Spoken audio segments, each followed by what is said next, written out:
Long ago, before books, before writing, before most of the things we know today, people built amazing places. Some of these places still stand tall.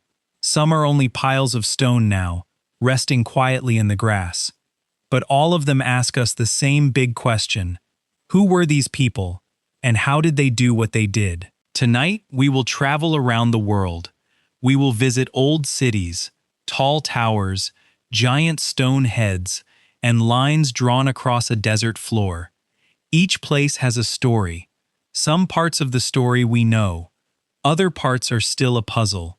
Scientists called archaeologists study these places. They dig in the dirt. They look at old bones and old tools. They try to understand how people lived thousands of years ago. As we visit each place, keep one thing in mind. The people who built these wonders did not have the tools we have today. They did not have machines, computers, or even paper to write down their plans. Yet somehow, using only their minds, their hands, and their teamwork, they created structures that have lasted for thousands of years, standing strong through storms, earthquakes, and the passing of countless generations. That alone should make us pause and wonder. Let us begin our journey. On a wide, flat field in England stands a circle of huge stones. Some of these stones are as tall as a house. People call this place Stonehenge. It was built a very long time ago, about 5,000 years ago. That is even before the pyramids of Egypt were finished. The stones did not come from nearby. Some of the biggest stones came from many miles away. Long ago, people did not have trucks or machines. They had to move these giant stones using only their hands, ropes, and maybe logs to roll them along the ground. This alone took a huge amount of teamwork. Why did people build Stonehenge? Scientists have studied the stones for many years. They noticed something interesting. On the longest day of summer, the sun rises in a special spot. It lines up perfectly with one of the stones. This tells us that the people who built Stonehenge were watching the sky very closely. They may have used the stones like a giant calendar to track the seasons. Some people think Stonehenge was a place for healing. Others think it was a place to bury important people, since bones have been found nearby. It might have been all of these things at once: a place for the sky, a place for the dead, and a place where people came together. Even though scientists have learned a lot, we still do not know everything. We do not know exactly how the stones were moved, only guesses based on tests and models. We do not know every reason why it was built. Stonehenge keeps some of its secrets, standing quietly in the wind, just as it has for thousands of years. Not far from Stonehenge, across the water in northern France, there is another strange and wonderful site made of stone. Thousands of tall standing stones stretch across the countryside in long, straight rows, one after another, for what feels like miles. This place is called Carnac. Nobody knows exactly how many stones were originally placed here, but today there are still more than 3,000 of them, some taller than a grown adult, arranged in long lines that stretch across fields and hillsides. These stones were set up around 6,000 years ago, making them even older than Stonehenge itself. Unlike a circle, the stones at Carnac are arranged mostly in straight rows, almost like the world's oldest and longest fence, except each stone was carefully chosen, shaped, and placed with great effort. Moving and standing up even one of these heavy stones would have taken many people working together with ropes, wooden logs, and a great deal of patience. Multiply that effort by 3,000 stones, and it becomes clear that an enormous amount of teamwork went into building Carnac. Why did ancient people build such long rows of stone instead of a circle or a single monument? Scientists have offered several ideas. Some believe the rows may have marked a path used during religious ceremonies, with people walking slowly along the lines during special events. Others think the stones might be connected to the movement of the sun or the moon across the sky, similar to Stonehenge, marking important days of the year. A few researchers even wonder if the rows once marked old trade routes or borders between different communities, helping travelers find their way across the land. Because Carnac was built so long ago, and because the people who built it left no writing behind to explain their reasons, we may never know the full answer for certain.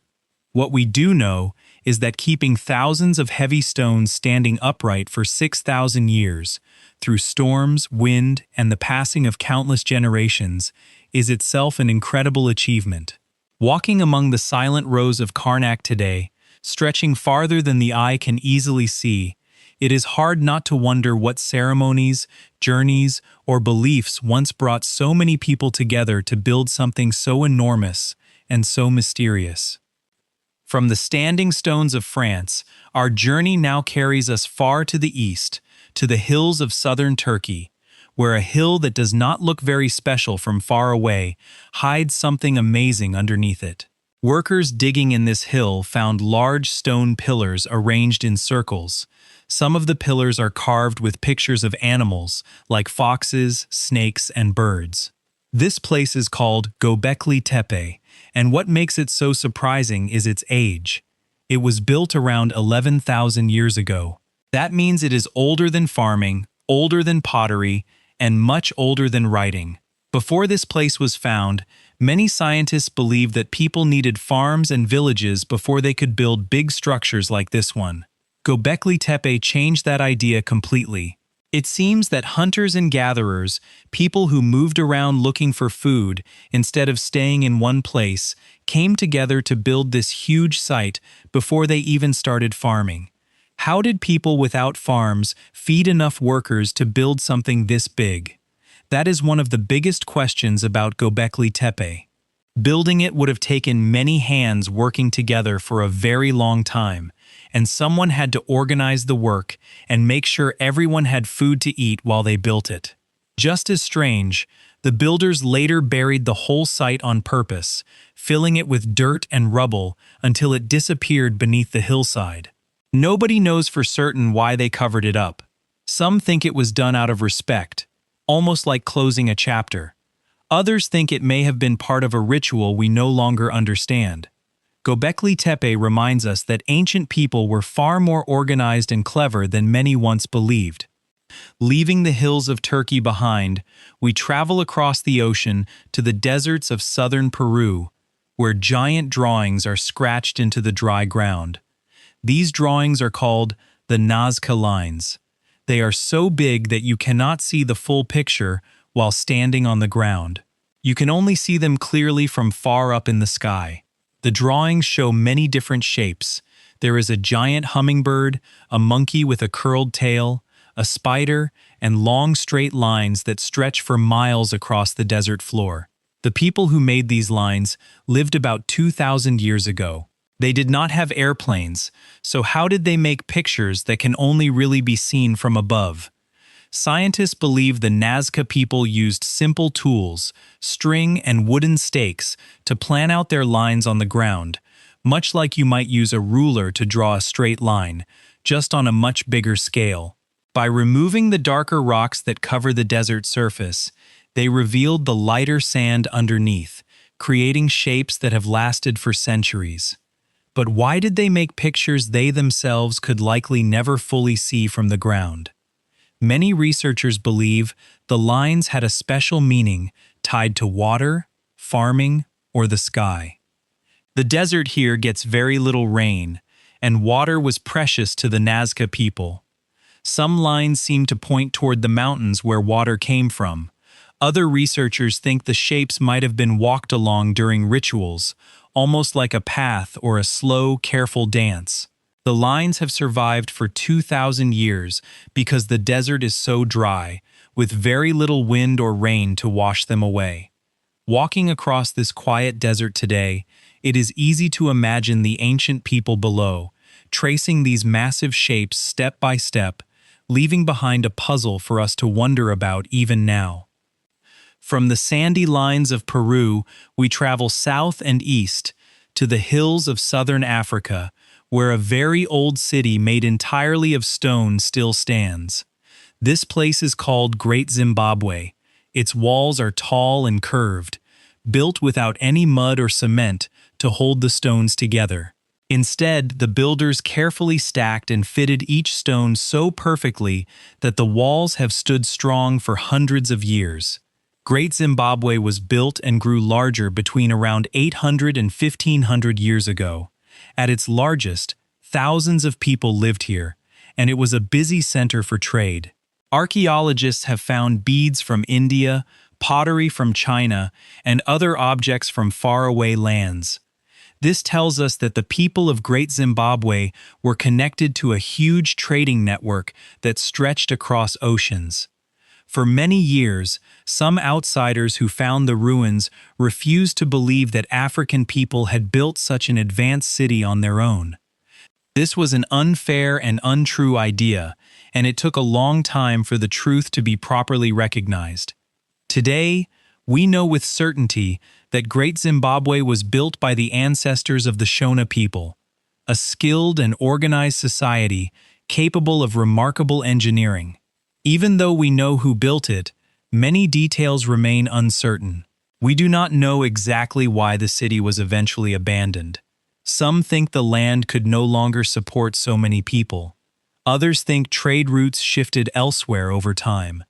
The empty stone walls of Great Zimbabwe still stand today, quiet reminders of a powerful kingdom that once thrived in these hills. From the stone walls of Africa, our journey now carries us across the ocean once more, to the dry desert of what is now New Mexico, where ancient people built an incredible set of stone buildings known as Chaco Canyon. More than 1,000 years ago, the ancestors of the Pueblo people built huge structures here, some with hundreds of rooms inside a single building. One structure, called Pueblo Bonito, had walls made of stone stacked with amazing skill, with rooms stacked on top of rooms, almost like an ancient apartment building rising out of the desert floor.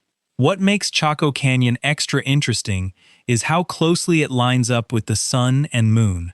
Certain windows and walls are placed so that sunlight shines through them in a very specific way during certain times of the year, like the change of seasons. This tells us that the people of Chaco Canyon paid very close attention to the sky, likely using these buildings to track time, plan for farming, and know when to hold important ceremonies. Roads also connected Chaco Canyon to other distant communities. Some of these roads are extremely straight and stretch for many miles, even over hills, instead of curving around them the way an easier path might. Building perfectly straight roads across such rough land would have taken great skill and careful planning. After a few hundred years, the people of Chaco Canyon moved away. Scientists believe a long, difficult drought made it too hard to grow enough food to feed everyone. The descendants of these builders are the modern Pueblo peoples, who still remember Chaco Canyon as an important part of their history and their connection to their ancestors. Not far from Chaco Canyon, in the same region of the American Southwest, cliffs rise steeply above a green valley, and tucked into the rock face are entire villages built directly into the stone. This place is called Mesa Verde. More than 700 years ago, the ancestors of the Pueblo people built homes, storage rooms, and towers inside natural alcoves, carved into the cliffside by wind and water over many thousands of years. One of the largest of these homes, called Cliff Palace, has more than 150 rooms tucked beneath a single stone overhang. To reach their homes, families had to climb narrow paths and use handholds carved into the rock, sometimes carrying babies, food, and water up steep and dangerous ledges. Why did people choose to live in such a difficult place instead of building on flat, open ground nearby? Scientists believe the cliffs offered protection from enemies, shelter from harsh weather, and shade from the hot summer sun. The thick stone walls also stayed cool in summer and held warmth in winter, almost like a natural blanket built right into the mountain. Farmers grew corn, beans, and squash on the flat land above the cliffs, then carried their harvests down to store them safely inside the rock alcoves. After living here for many generations, the people of Mesa Verde eventually left their cliffside homes. Just as with Chaco Canyon, many researchers believe a long drought made farming too difficult to continue. The stone rooms of Mesa Verde still sit quietly in their cliffs today, protected from centuries of wind and rain by the very rock that once sheltered the families who called this place home. Far from the deserts of New Mexico, out in the middle of the wide Pacific Ocean, sits a small, lonely island.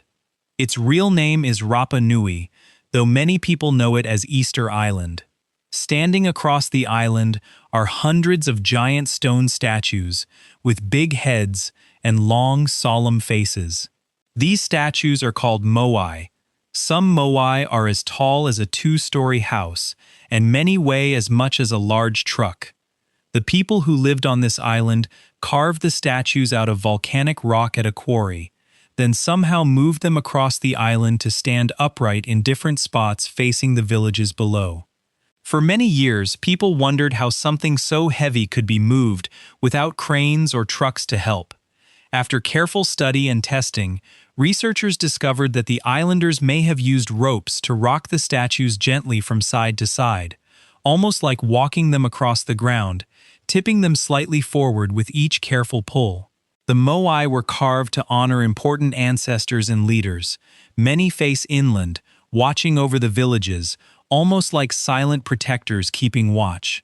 This shows us how deeply the people of Rapa Nui respected their family history and the spirits of those who came before them. Sadly, the island's population dropped sharply after Europeans arrived, bringing disease and other hardships with them. This makes it harder to know every detail about how daily life once worked here. But the giant stone faces still stand watch today, a lasting sign of the skill, patience, and devotion of the people who carved them so long ago. On a windswept island off the coast of Scotland, a powerful storm once tore away part of a grassy hill and uncovered something nobody expected. Underneath the sand was an entire stone village, hidden and preserved for thousands of years. This place is called Skara Brae. It was built and lived in about 5,000 years ago, making it older than Stonehenge and older than the pyramids of Egypt as well. What makes Skara Brae so remarkable is how well it survived. Because it was covered by sand for thousands of years, many of the stone furnishings inside the homes are still in place today. Visitors can see stone beds, stone shelves, and even stone boxes that may have once held fish for the next meal, all carved from solid rock instead of wood, since trees were scarce on this windy island. The homes at Skara Brae were connected by covered stone passageways, allowing people to move between houses without stepping outside into the cold wind and rain. Each home had a central hearth for fire, stone seats built into the walls, and a small stone dresser standing against the far wall, almost like the very first piece of furniture ever built to be shown off proudly to guests. Archaeologists have found tools, jewelry, and gaming pieces at the site, showing that daily life here included not just survival, but comfort, creativity, and even a bit of fun. Why did the people of Skara Brae build so carefully in stone rather than wood? Some believe it was simply the most practical choice, since stone was plentiful nearby and trees were not. Others wonder if the careful, permanent construction reflected a deeper connection to the land and to the ancestors who lived there before them. After several hundred years, the village was eventually abandoned, and slowly the drifting sand covered it completely, protecting it perfectly until that one powerful storm revealed it once again. Walking through Skara Brae today feels almost like peeking directly into someone's kitchen from 5,000 years ago, frozen exactly as it was left. Deep in the desert of Jordan, hidden between tall rocky cliffs, lies an ancient city carved directly into pink and orange stone. This place is called Petra. To reach it, visitors must walk through a narrow canyon called the Seek, with rock walls rising high on both sides, almost swallowing the sunlight above. At the end of this narrow path, An enormous building suddenly appears, carved straight into the cliff face. It is called the Treasury. Its front looks like a grand palace, with tall columns and detailed carvings, even though the whole building was carved directly out of solid rock, not built brick by brick like most structures. Petra was built by a group of people called the Nabateans over 2,000 years ago.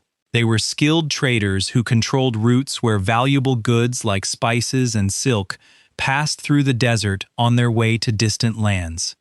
Because Petra sat along these busy trade paths, it grew wealthy and powerful. One of the most impressive parts of Petra is hidden underground. The Nabateans built a clever system of channels and pipes to carry water into the city from faraway springs. In a place with very little rainfall, this water system allowed thousands of people to live comfortably in the middle of the desert, growing crops and keeping animals healthy. Eventually, Petra's importance faded as trade routes changed and a large earthquake damaged parts of the city. Over time, sand and rock covered much of it, and it was mostly forgotten by the outside world for many years. Today, Petra stands as one of the most beautiful ancient cities ever rediscovered, glowing pink and gold as the sun moves slowly across its carved cliffs. From the pink stone city of Petra, we climb high into the mountains of Peru, above the clouds, to a stone city called Machu Picchu. It was built by the Inca people more than 500 years ago, perched on a narrow ridge between two tall peaks. The stone walls of Machu Picchu were built with incredible precision. Many stones fit together so tightly that not even a piece of paper can slide between them, and this was done without any mortar or glue to hold them in place. This building style helped the walls survive powerful earthquakes that are common in this mountainous region, since the stones can shift slightly instead of cracking apart. Machu Picchu includes homes, temples, farming terraces cut into the steep hillsides, and channels to carry fresh water down from mountain springs. The terraces allowed the Inca to grow crops even on a steep mountainside, turning difficult land into useful farmland, one careful step at a time. For a long time, outsiders did not know Machu Picchu existed, since it sits so high and hidden among the mountains that Spanish explorers never found it. Local families in the area, however, always knew about it. In the early 1900s, an American explorer was guided to the site, and afterward, it became known to the wider world. Scientists still study why Machu Picchu was built in such a remote location. Many believe it may have served as a special retreat for Inca rulers, a place for religious ceremonies, or a center for studying the stars. Its true full purpose remains a topic that researchers continue exploring, even today. North of Machu Picchu, in a wide valley in central Mexico, stand the remains of one of the largest cities of the ancient world. This place is called Teotihuacan. More than 1,500 years ago, it may have been home to over 100,000 people, making it one of the biggest cities anywhere on Earth at that time. Two enormous stone pyramids rise above the city, called the Pyramid of the Sun and the Pyramid of the Moon. The Pyramid of the Sun is so large that it took an incredible number of workers many years to build, hauling stone and packed earth up its sides layer by layer until it reached its full height. A long, wide road called the Avenue of the Dead runs straight through the middle of the city, connecting the Great Pyramids to smaller temples and homes along the way. What makes Teotihuacan especially puzzling is that we do not actually know what the people who built it called themselves. The name Teotihuacan was given much later by the Aztec people, who found the city already empty and in ruins when they arrived, and were amazed by its size. They believed such an enormous place must have been built by giants or gods, since they could not imagine ordinary people building something so large. Archaeologists have found neighborhoods where craft workers made tools, pottery, and jewelry, along with evidence of trade connections stretching far across the region. yet we still do not know for certain what language the builders spoke or exactly why, after hundreds of years of growth, the city was eventually destroyed and abandoned. Some evidence suggests parts of the city may have burned. Whatever happened, Teotihuacan remained an important and mysterious place, even to the later civilizations who found its silent pyramids centuries afterward. Across the ocean once more, in the thick jungles of Cambodia, stands one of the largest religious buildings ever constructed. It is called Angkor Wat. Built around 900 years ago, this massive stone temple was originally created to honor Hindu gods, and later became an important Buddhist site as well. Angkor Wat is surrounded by a wide moat, filled with water, almost like a giant ring protecting the temple from the outside world. Inside, tall towers rise into the sky, shaped like blooming lotus flowers reaching upward. The walls are covered with detailed carvings that show stories, battles, and gods, stretching for what feels like miles if you were to walk along every single wall. Building Angkor Wat required an enormous amount of stone, much of which had to be carried from a mountain many miles away. Workers used rivers and canals to float heavy blocks of stone toward the construction site, since moving them over land would have been far more difficult. For a period of time, the surrounding city of Angkor was abandoned, and the thick jungle grew up around the temple, hiding much of it from view. Even so, local monks and communities never fully forgot about it, and it remained an active place of worship throughout the years. Later, explorers from other parts of the world became fascinated with the site and helped bring international attention to its incredible design. Today, careful studies using laser scanning technology from airplanes have revealed that Angkor was once a much larger city than anyone realized, with canals, roads, and neighborhoods spreading far beyond the temple itself. Angkor Wat reminds us that some of the greatest wonders of the ancient world are found not carved from a single hillside, but built brick by brick, stone by stone, by thousands of determined hands working together. Before we reach our final stop, our journey takes us to a lush green forest in Sri Lanka, where an enormous rock rises straight up out of the jungle like a giant stone tower. This place is called Sigiriya.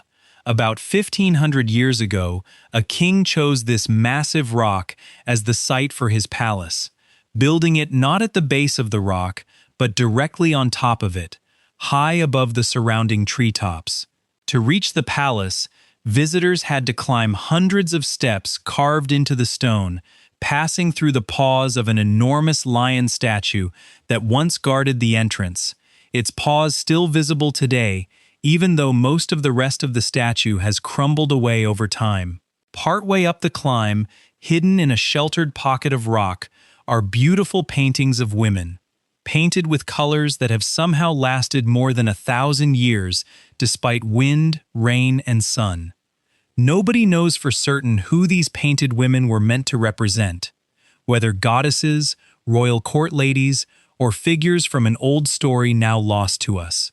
At the very top of the rock, archaeologists have found the remains of gardens, pools, and rooms where the king once lived, along with a clever system of channels that carried water upward to fill pools and fountains, even at such a great height above the ground. Building fountains that could work all the way at the top of a tall rock would have required careful planning and a strong understanding of water pressure and gravity. Below the rock, wide gardens with pools, walkways, and carefully placed boulders spread out across the land, showing that the entire site was designed as one grand, connected space rather than separate pieces built without a plan.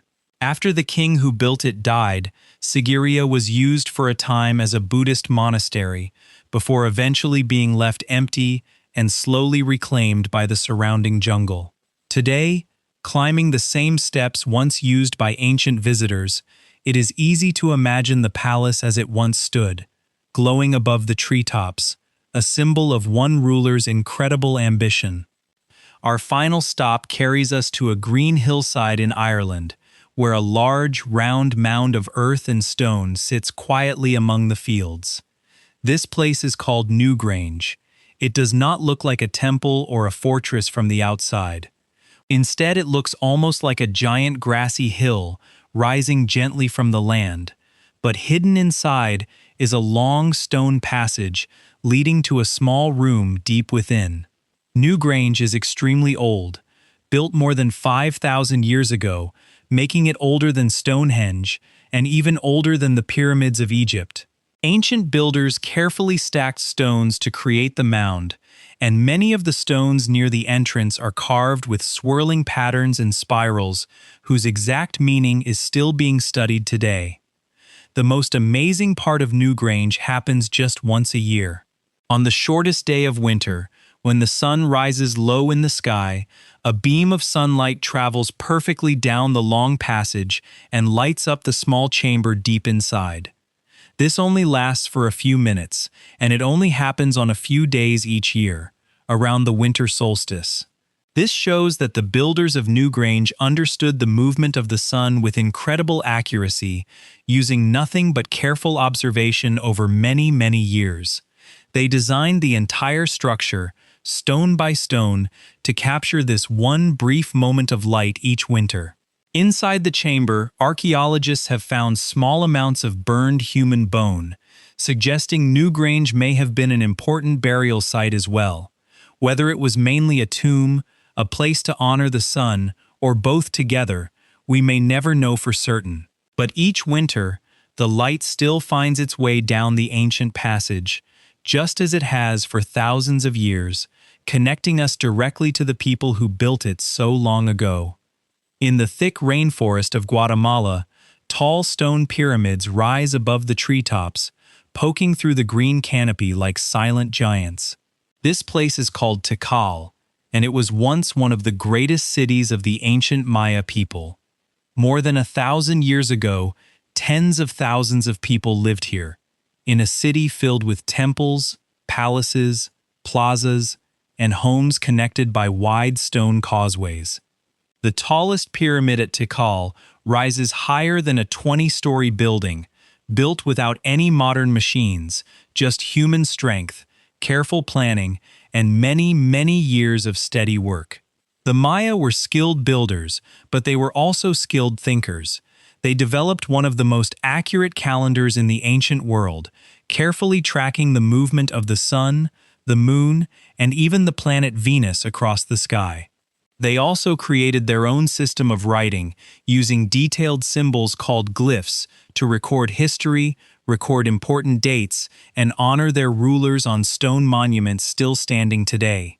For hundreds of years, Tikal grew and thrived, trading with other Maya cities and building ever taller, more impressive temples. Then, for reasons that are still not completely understood, the city began to decline. Many researchers believe a combination of problems came together at once, including long periods of drought that made farming difficult, growing conflicts between rival cities, and changes in trade that weakened the economy. Slowly, over many years, people left the city, and the thick jungle grew up around the empty temples, wrapping tree roots around the stones and hiding the pyramids from view for centuries. When explorers eventually found Tikal again, they had to cut through thick vines and trees just to see the tops of the pyramids peeking through the leaves. Today, much of the jungle has been cleared away from the main temples, but scientists using laser scanning technology from airplanes have discovered that the full city was even larger than anyone previously realized, with many more buildings still hidden beneath the surrounding forest floor. Tikal reminds us that even a city built by incredibly clever and organized people can still change, decline, and eventually be reclaimed by nature, leaving behind only stone and mystery for future generations to rediscover. As we travel from the stone circles of England to the mountaintop city in Peru, one thing becomes clear. Ancient people were not simple or unskilled. They were clever builders, careful sky watchers, and hard-working communities capable of amazing teamwork, even without the tools and machines we use today. Every one of these places still holds some mysteries. Scientists keep studying, digging, and discovering new clues every year. New tools, like laser scanning and better ways to test old bones, keep helping us learn more, piece by piece. Each new discovery adds another small piece to the puzzle, even while other questions remain unanswered for now. Perhaps that is part of what makes these places so special. They remind us that history is not finished being written. There are always more questions to ask, more stones to study, and more stories waiting quietly in the earth, ready for someone patient enough to listen. Think about it for a moment. Every stone we visited tonight was carried, lifted, carved, or stacked by real people, using only their hands, their tools, and their determination. They had no computers to help them plan. They had no trucks to help them lift. Yet they built things that still stand today, thousands of years later, strong enough for us to walk through and wonder about. That is a powerful thing to think about. It shows us that big dreams and hard work have always been part of being human, no matter what time period a person was born into. The people who built Stonehenge, Gobekli Tepe, the Nazca Lines, Great Zimbabwe, Chaco Canyon, Mesa Verde, the Moai of Rapa Nui, Petra, Machu Picchu, Teotihuacan, Skara Brae, Sigiriya, Angkor Wat, Tikal, Carnac, and Newgrange never met each other. They lived on different continents, spoke different languages, and often lived thousands of years apart from one another. And yet, each group looked up at the same sun, the same moon, and the same stars, and found their own way to build something lasting in response. The journey has ended for tonight, but the mysteries continue. Somewhere, right now, a researcher is carefully brushing away dirt from an old stone, hoping to learn one more small piece of the story. And perhaps, someday, some of these ancient secrets will finally be understood a little better than they are today.